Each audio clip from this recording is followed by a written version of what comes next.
Geithner. Want to bring in, though, Congressman who has been meeting with a lot of local auto dealers. They're worried, of course, about losing their franchises. Democratic Congressman Joe Sestak of Pennsylvania. Congressman Sestak, thank you for being with us. If I have to interrupt you to go to Tim Geithner, I want to apologize in advance to you, sir. But I do want to ask you what the dealers are telling you right now, in particular in Pennsylvania, and are they still considering lawsuits against General Motors?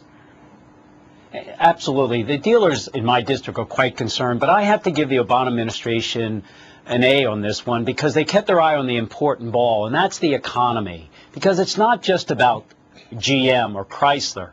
Today there's 163 assembly workers in America, but there's 686,000 workers who work in the suppliers of the parts to these industries.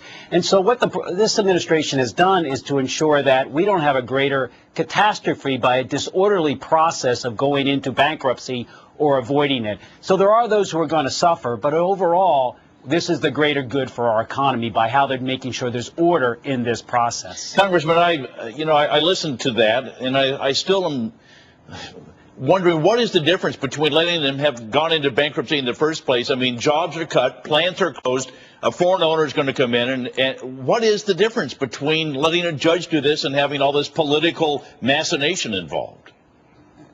Back in December, when President Bush wisely interceded, we had a deep, much more severe, intensifying recession at that time.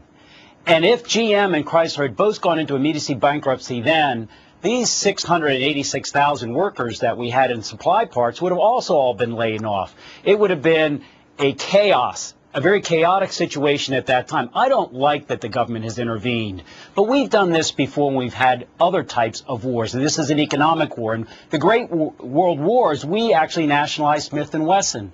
We actually nationalized Montgomery Ward. We nationalized banks back in the S&Ls that we did over 1,000 in the late 80s. At times, when you're in such a very trying recession, moving towards a depression, to have the government as the sole AAA-rated investor left in the world intervene to move us in an orderly process towards bankruptcy is the lesser of two evils. And that's why I support this effort. Congressman, it's Greg Jarrett. I know you've been meeting with a lot of dealers, and many of them are quite angry that they have received these notices to terminate their franchises. Dealers, generally speaking, produce revenue, not expenses for automakers. Are you puzzled by this? I'm puzzled a bit because I feel where the real downfall has been on getting the credit, the mother milk of our economy going again. We have been slow here in government so that their floor plans, which you well know, takes credit that isn't always given by GMAC, which you can get from the local community banks.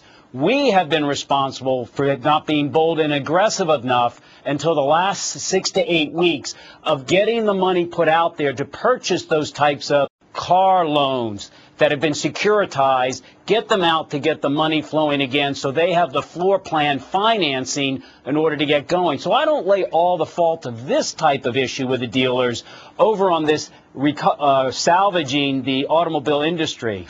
There's the credit side, and that failure back in September, when Congress failed to vote for that very first proposal by the Treasury of the TARP bill, when, if you remember, the LIBOR, the overnight lending rate, shot where it's normally about 0.2% to about 6.5%, right, and we couldn't get any lending going. That took so long to work through. That's where the dealers are really being hurt. Congressman, only now is credit beginning to run. It is getting a lot better. You're right on that point. We're going to have to leave it there. Congressman Joe Sestak from Pennsylvania. We're going to take a quick break.